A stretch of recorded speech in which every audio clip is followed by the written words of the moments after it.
Hannah, how are you today? I'm so good. How are you? I'm good. I have some questions for you, but one thing that I'm very aware of is often when you're a new mom, everyone asks about the baby first and not you. So I want to ask about you first, then we can follow up in regards to the baby.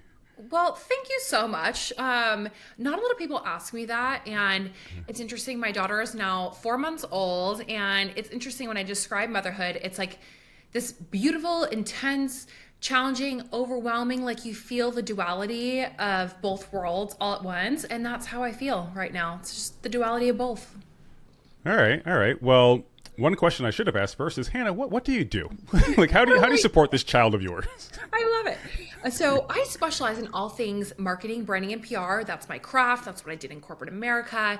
Started my business doing this for other people. And then I built two distinct communities, HN House, which is where I teach and advise on this for startup women founders. And then Mason, which is our AI powered private network for high net worth founders, where I built a proprietary software built in that does it for you. So those are two things that I'm focused on right now. That's impressive. I mean, because when I first met you, I believe you were primarily focusing on PR. And fast forward to today, it's like, oh, I have this AI platform that connects high net worth women. Like that's like where did this idea come from? Like, what were you doing when that thought came to mind? Well, it was interesting because about a year and a half ago, I unfortunately had a miscarriage. And it was at this point where I had hit all the milestones in my business that, you see on paper, right? Hitting seven figures and having a team and, just all the things, traveling all over the place. And then I had a miscarriage and it was kind of like my whole world just like stopped for a moment. And I started to question, I was like, what am I doing this for? Like what is the reasoning behind this? And I started to think bigger. And then I realized that there were so many women like me who, they've achieved this like, monetary success in their business, but they didn't have a space to actually be fueled again, right? Because they were the person that was always fueling into their own communities. And the options that were available were either $100,000 masterminds, which is totally fine, or the communities they didn't feel seen and heard in. And so I went out and I created that for myself. And that was the birth of Mason. So I birthed a human and then also a tech platform at the same time. And I decided to take my skill set, and this is when AI was coming onto the scene. And I decided to take the skill set of AI and personal branding and thought leadership. And I was like, well, it would be really interesting if I could create a piece of technology that could do it for these members where I don't have to be the person that does that. And so fast forward a year later, here we are. And now we have a platform that's doing this for them. And we just launched. It's incredible. But, just goes to show you when you have an idea, and even if you don't know what you're doing, there are resources and people available to help you bring it to life. Have you always been like that? Like as a child, when you were given like I don't know, like a project for science, did you just like go all in, whereas if everybody else was like kind of chilling? Like what did that like I'm just trying to get an idea of like what young Hannah was doing to become the person you are right now. So it's interesting. I was adopted when I was 18 by my stepdad. My childhood was very interesting. My biological father was born in a refugee camp in the Holocaust. So that just like paints a picture of like what we're dealing with here. And so growing up in childhood, the only thing that I could control was my education and like what I was doing. And it was interesting because as a kid, now I joke that, I'm like the modern day like Matilda, but really like that was me when I was a kid. And I would get lost in like reading and books and just like lose myself in that place because it was better than my own reality growing up as a child. And I knew that if I could like focus on my career and focus on my education when I was a kid, that was my ticket out of that world that I was in. So that was like the starting point, and it just like grew ever since. As you're talking, I'm thinking about my niece Natalia, who's she's about 25 years old, but she had challenges growing up as well, just because my brother had MS and like severe MS to the point where he couldn't even walk, and unfortunately he passed away a few months ago. But for her as a kid, I was like, how are you dealing with this stuff, And Yeah. one thing that I think she may have retreated into was her academics, because she's never had below an A, like ever. Not college, not high school, not elementary school, like none of that. And I'm like, if I were you, I'd be broken right now. If my dad was all messed up, like I'd be on all kinds of drugs. So, and then she reads a lot too. So maybe you guys should talk because it sounds like Connected, because like that is me. That is me. yeah, yeah. So it's interesting. I mean, with this show, I often want to learn about my guests. Obviously, that's why you're here. But it makes me just think about like myself, my own experiences in my own community, and why people may behave the way they do. So normally we have this intro, and then I say, Hannah, like I would like to hear about the most challenging time in your life. And it seems like we kind of skipped that part. So I'll let you see where I'll let you decide where we're going to go next with this. But the mic is yours to proceed however you see fit.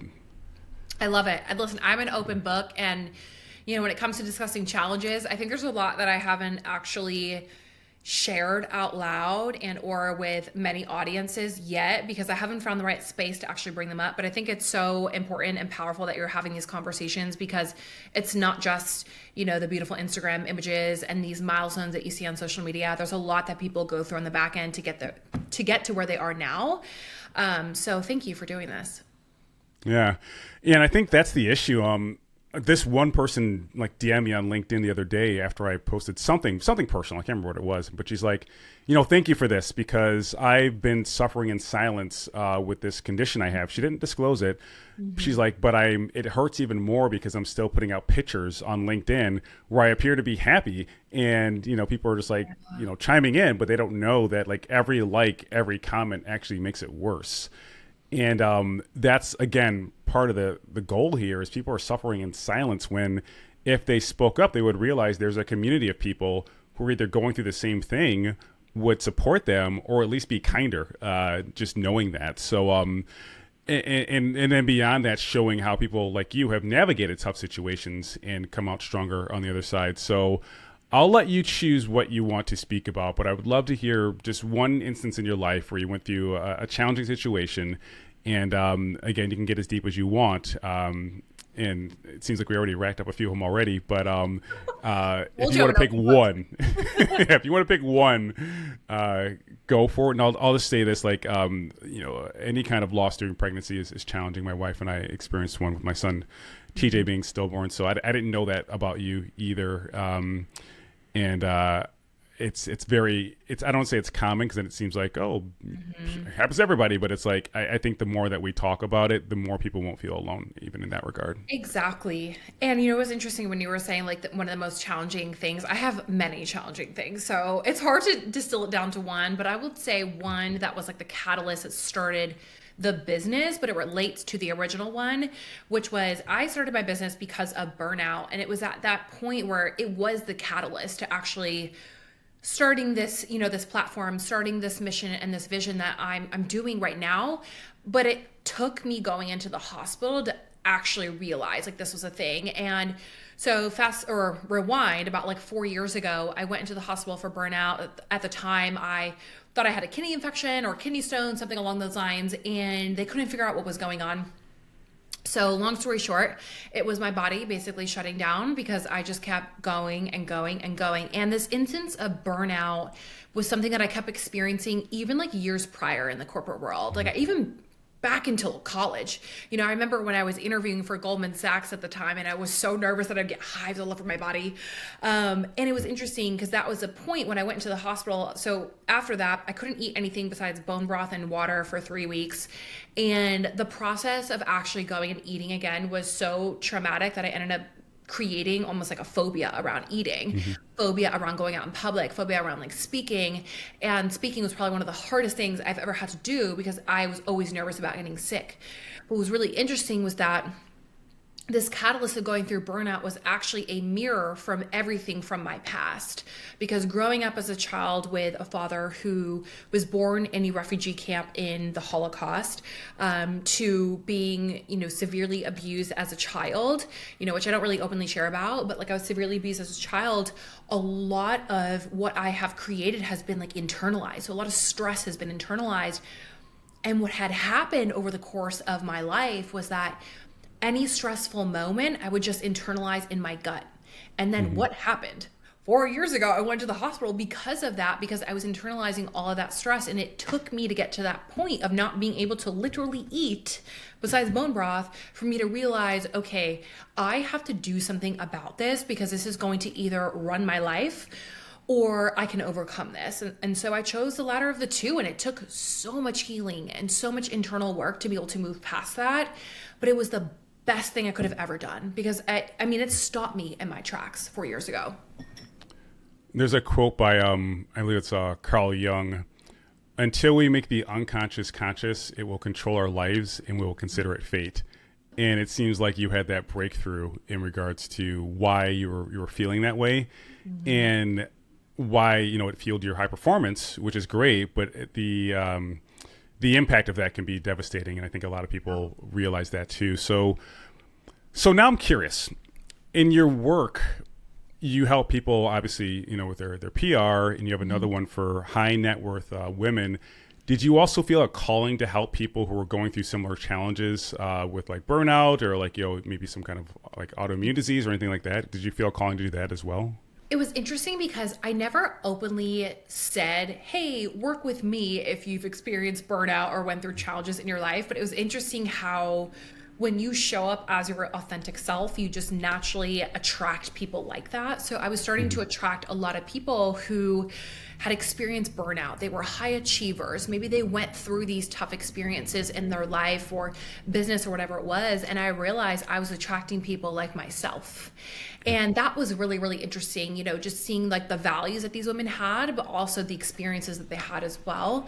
And I think it's something, like I said, too, with burnout specifically, there's so many ways that burnout comes out, you know, and the negative experiences that you have with it, right? Physical, mental, emotional. And like for me, it was accumulation of everything as a whole. But for some people, they don't even realize they're experiencing burnout. And I think that's the interesting thing about it. But yeah, we've naturally attracted this community of women who have come from corporate and have built their businesses, but have experienced burnout not once, but probably multiple times in their journey.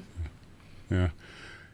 I feel like experiencing it before you were married, before you had, you know, a daughter, I don't want to say it was beneficial, but you're ready because you know what it's like now. You know what it's like to have a kid. It's like you're just up, you're on, and you know it's tough. So what do you do to avoid burnout now? Like what kind of like warning signs do you see, and like what do you do to ward it off? So when it comes to now being a mother, which I will say I've always worked with so many mothers, even when I first started my business, but now being a mother myself, wow, hats off, because it is just incredible to see like what mothers do. And, you know, especially when you're running, you know, a successful business and then you're pregnant and then you're planning for maternity leave, like, it is so different than what like 90% of society has to deal with being a mother and running a business. And what I will say in terms of like the balance between, you can't see it right now, but I just bought myself a sauna that's sitting in my office right now. Oh, nice. And, you know, really prioritizing that time for yourself, I think is key, even if it's 5 minutes a day of mindfulness or it's, you know, my 30 minutes in the sauna. You have to find those moments for yourself and have that practice, whether it's daily, weekly, whatever that is. I will say for me personally, in terms of communication and boundaries, I am so much more strict with how I communicate with people and my response times with people, because at the end of the day, I need to make sure, first off, I'm pouring into myself, pouring into my family, into my child, and then my business, my clients, my team. And that's a lot of energy output, you know, even just saying that, it's a lot of energy output. But I always make sure I start the day for me personally first before I give to others. And that's always been helpful. Yeah. So one question and then one statement. So your sauna is that a portable one? Is that what you're referring to? Oh, yes. So I bought it off of Home Depot. The best purchase. Yeah. Happy to give you the link to share with listeners. It's the best.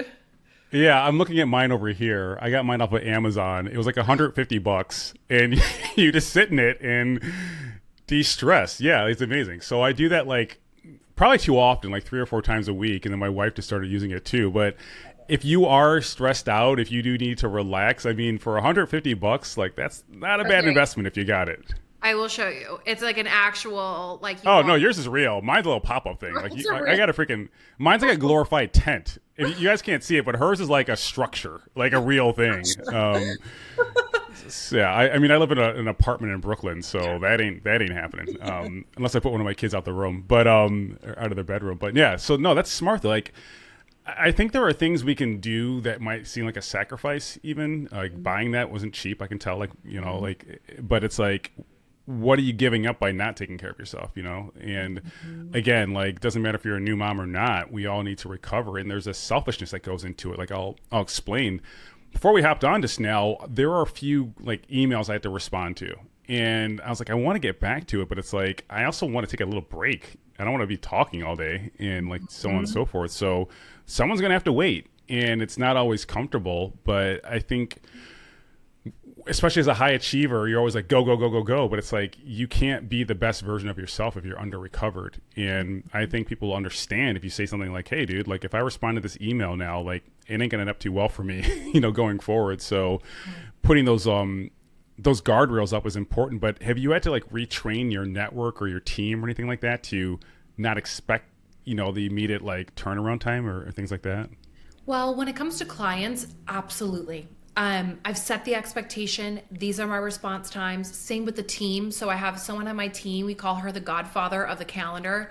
She's the godfather of me and tells me what I can and cannot do with my own calendar.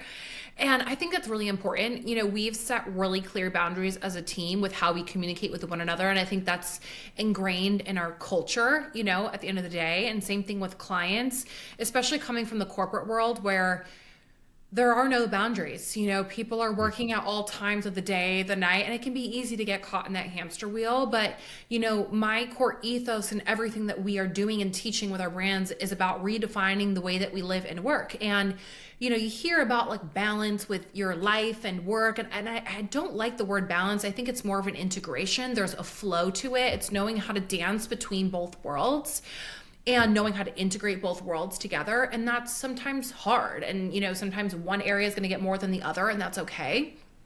But I think too, is just getting very clear on how you communicate. And even for me, like small things that I do, like when my text messages, like you will not find me responding to my text messages right away. I am sorry. I have dedicated time where I respond back, and that is intentional. Because if you live your life in a reactive state, you are always going to be in this reactive energy, and that's not productive to the other person, but also not productive for yourself too. Yeah, I actually stopped texting during the day just because I got stuff to do. Like I just do, like you do as well. And even when I do reply, I'll do it from my computer as opposed to my phone. And that's just a lot easier too. Because like, I don't know, like maybe I'm getting old. Maybe that's what it is. But it's just like, yeah, it's not my zone. But I'm just curious because like, I'm guessing you might have gone to college. Here we are now, but it seems like you were self-taught in a few ways to understand yourself and how you want to engage with the world. So I'm wondering if you can share what that journey was like as well. Ooh, so this definitely goes back to even just the childhood and growing up in a very disadvantaged home. Like I said, getting lost in books. This is like my first memory of this, but I remember even in high school, I would read all of these entrepreneurial stories, about like their life. And I was always so fascinated around how people would think and what their mindset looked like and how did they actually get to that point in their business or career. And I was fascinated by that. And I remember I took all of the business classes in high school at the time. And that was at that point where I knew I wanted to become a businesswoman. I didn't know what that meant. I thought it was corporate America, maybe entrepreneurial. And then it started to shift in college when I realized, you know what, I actually have a lot to give here. And I've been working since I was 14 years old. I've been working. I was always a hustler, even as a child too. But even growing up and now getting into college and then corporate career as well, I was always an avid learner because I always knew, and even now, like I always know, even now, there's so much to learn. Like we all have so much to learn too. So just humbling yourself and also removing the ego to know that like you're not going to know everything. You can always learn from someone, and not just someone who makes more money than you. I think that's like the biggest misconception. A lot of people think that you have to have more notoriety or success than someone to learn. But that's actually, feedback that I took from Richard Branson when I went to Necker Island, where he even said that, just like taking note from people who are in the room, no matter what level they're at, no matter what, background they're at. And I think that's just something that I've always taken even since childhood to really just learn, evolve, and grow. And I've always applied that to everything that I've done along the way. I feel like Richard Branson has to learn from people who have less money than him, because there aren't too many A lot of people. who have more. So he probably found out that out the hard way. Yes. But let's talk about parenthood, because on my end, I consider myself to be a high achiever. I got decent grades in school. Like when I was trying to, I did really well. But when I didn't feel like trying, I was like, okay, whatever, I'll just pass the class. But now with my kids, I'm like, we're doing their homework, and I'm like, why don't you get this? So it's like, I'm like getting frustrated with like a 5-year-old for not knowing like, multiplication and stuff like that. So have you like mentally prepared yourself for how you're going to, be a mom, when you're such a high performer and like you have this little kid who's like, how do I tie my shoes? And it takes them more than once to get it done. Like, what are your thoughts on that? It's so interesting because, well, my baby can't sit up yet, so she's very little with what her options are right now. Why can't she sit up yet? What's the problem? Yeah, come on. But what I will say, it's interesting because I thought I had this feeling and this belief before I became a mom. Actually, it was more of a fear that I wasn't going to be an emotional mother. And that was something that I struggled with for a while, because even my husband would joke, this is the first time I've seen you cry in like 11 years. I'm like, that sentence stood out to me so much. And, it really came from my... Wait, let's stop here. So just to be clear. So you and your husband, you're together for 11 years, no tears, nothing, no TV shows, no movies, no stub your toe, nothing? I've always been a very hold it together type of person. But again, this comes from childhood, because it was one of those things where it was a survival mechanism, like if I show my emotions to my father, who was very abusive at the time, it could result in it being worse than what it was. So I like almost like train myself to, eliminate that, which is really interesting and also played out in my birth too. That's a whole other conversation. But when it comes to that, I never really showed my emotion because I never wanted to allow people to come that close where they could see the emotions that I had. And so I used to suffer in silence, which again, like goes back to the whole burnout situation, So we're gonna break that generational curse here, and how are you gonna show up for your daughter? Let's get so through how am this. I going to show up for my daughter? I think the biggest thing is when it comes to education, I thought I was going to be, well, number one, had the fear around being an emotional mom, which turns out I do cry. I do cry a lot now. And I think she brought that out. She allowed me to heal myself. But what I will say when it comes to education, that was another thing that I thought I was going to be this very, even though she's very little, but like very rigid and structured and, very type A, you have to go to college and do X, Y, Z. And I think I've come to the point now, also being an entrepreneur, about like what possibility exists out there. And I talked to my husband about this, but if my daughter decided that she didn't want to go to college, I would actually be okay with that. If she told me that she wanted to start a business, I would actually be 100% full force and like, yes, I will support you.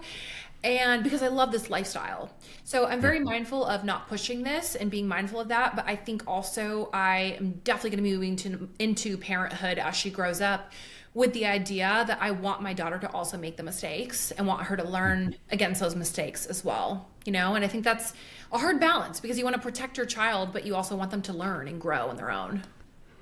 It's tough. I mean, even doing their homework with my kids, I'm like, they're supposed to get some wrong, like, you know what I mean? Like, but I'm like, no, let's keep on working on it. Like, it's like, no, like that's part of the journey.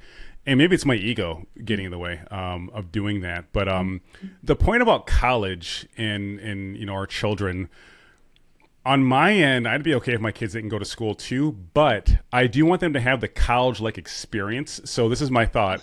I want them to like live in a college town, even live with college kids in like a house or whatever. But while their friends are at school, they're like taking online courses or watching YouTube videos, if YouTube exists then, and just building a business. So they're still like, they're getting, used to this kind of community, this culture. They're not going to be like, like antisocial or anything like that. But if we can save X $1,000 and you can just get started, go for it. You know what I mean? I think that's the way things are going to go going forward. Yeah, I think it's interesting though, especially with, Gen X or Gen Z, being able to make an enormous amount of money online just on Yeah. YouTube and just TikTok and things like that. It's really interesting to see how they are adapting to this new way, Let's I've asked this question before too, but what is enough for you? Like, when will you stop and say, you know what? I'm good. Like, I don't need to like start another business or even like scale that much. Like, I got like this much money recurring revenue. I could not work and still bring in this much money from my assets. Like, what do you see a finish line, or are you like, nah, man, I'm just gonna hustle till it's over? Hustle till I die. Yeah. No, I would think for me personally, it's interesting because my best friend asked me this because I've always been the person that has chased the milestones and the accolades. And which is great. It has resulted me to have the success that I do now. But it's also a double-edged sword as well, because to your point, at what point is enough? And it was interesting because I just came home from San Diego last week, and on the plane, I kept writing out like my big milestones I want to hit next. And I was thinking to myself, I'm like, well, why do I want to hit those things? Like, why is it important to me? I think for me in this next season of what I want to do, what I want to create, the lifestyle I want to have, I want more children. I love being a mom. I love being a business owner, but I love being a mom. I love being present to my baby. And for me, I want to have life-changing money that is not only going to impact myself, but also my family and my kids. And Yeah. when I think about the long term of what I'm doing, will I ever not have something I'm working on? Probably not, because I'm just always interested in doing other things and just being creative. But when I think about the long term, philanthropy is probably the biggest thing that I want to work towards. And I know for me to get to that point where I have that type of money to be able to give that freely, I know I need to have a really big fat exit. And so Yeah. for me, that is my next chapter. That is a thing when I hit that exit in my business, whether it's in a year, 5 years, although we're pacing towards 5 years, I know that's A, going to set us up for success financially, but B, allows me to step into the next chapter, which is author, speaker, philanthropist. Like, that is my end game, myself. Yeah. Yeah, my goal is to have a family office, and Yes. that's like 100 million or so. So I'm not there yet, but We're working but towards it, okay? yeah, no, I'm making progress. But the last thing I want to ask you is this: like, do you ever have a challenge with shutting down? Because on my end, I just have ideas that pop into my head all the time, and even at like I'll wake up in the middle of the night for whatever reason, and all of a sudden like I have all these ideas, and I have to like jot them down. And then sometimes I stay up because like my mind is churning, and it's not like anxiety. Like I used to have anxiety. That's why I used to like drink so much. I would like, or they're probably related, but I would be like not happy when I woke up in the middle of the night. Like, oh crap, I have to like face the world. Now I'm like pumped up and excited, but it's like that takes a toll on you too. Because I'm like, I gotta go work out tomorrow. Like I need to recover, or this won't go well. So does that happen to you as well, where like you just always have ideas, or what? Oh my goodness, all the time. My husband's like, when are you ever going to stop? It's so bad, but I think being an entrepreneur, a serial entrepreneur like we are always opportunists. We're always thinking about, okay, this is an opportunity and it's great, but I've also had to come to the realization and humble myself that just because something is an opportunity doesn't mean that you have to act on it. Doesn't mean you need to create a business around it and monetize it. I think that's something that I had to learn myself. But what I will say when it comes to shutting off, it is really hard. I'm not gonna lie, I am not perfect. It is probably the hardest thing that I have had to work on as a business owner, because even for me, I just took a 10-ish week mat leave. Was I off the entire time? Absolutely not. Did I stop client work? Yes. But if you were to compare that to what society thinks and redeems a mat leave, it's completely shutting off being with your baby and no one else. And to me, it just never was an alignment. So I think to your point, no, but what I will say though is having those practices and rituals in your life that you do daily, like, after this, I'm going in my sauna, doing those things to again, nurture yourself and give your mind a break is so important as a founder. And also surrounding yourself with other people that embrace that too. Like for me, I've been in the masterminds and the groups that are very, go, go, go, hustle next milestone, which is great. But I really appreciate like the freedom component. So I like to be around people who are thinking, okay, how can I make the most amount of money working the least amount of hours? So I'm like, great. How do we get creative in that way? So yeah, no, I think we're aligned there. So in parting, I'll give you two options. One is there a favorite quote you would like to share? The other is just we'll say general advice to anyone who's going through a similar situation where they're just like, go, go, go, but they need to just take a step back before they burn out. Well, I'll do both really fast. I love Everything is Figure Outable by Marie Forleo. That is something that just a mindset that I've always adopted, even in the beginning of my business journey. I've always been very solution driven, highly recommend thinking in that way. When it comes to being able to detach to them, maybe shifting your business or shifting your mindset, it really is having that deep intuition. And part of this also is just humbling yourself and getting very clear with yourself. And one way you can do this is taking a look at where do you have resistance in your body, in your mind, when it comes to the work that you're doing, how you're operating, whatever it is. Because usually the resistance is showing you what you should and should not be doing. But as founders, you need to have the intuition, right? To first acknowledge that you're out of alignment, because when you're out of alignment, you're going to steer yourself so far from where you're supposed to be going. So that's just my advice, because you're going to get out of alignment, not once, but probably 10 times in your journey. But you have to be able to bring yourself back to alignment every single time. Excellent advice. And for people who want to learn more about you and your sage advice, what's the best way to do so? I'm over on Instagram, Hannah M. Nieves. We have the podcast, H on House Podcast. Come send me a DM. I will probably voice memo you back. Awesome. Thanks, Hannah. Appreciate it. Thanks. All right. Let's stop this recording.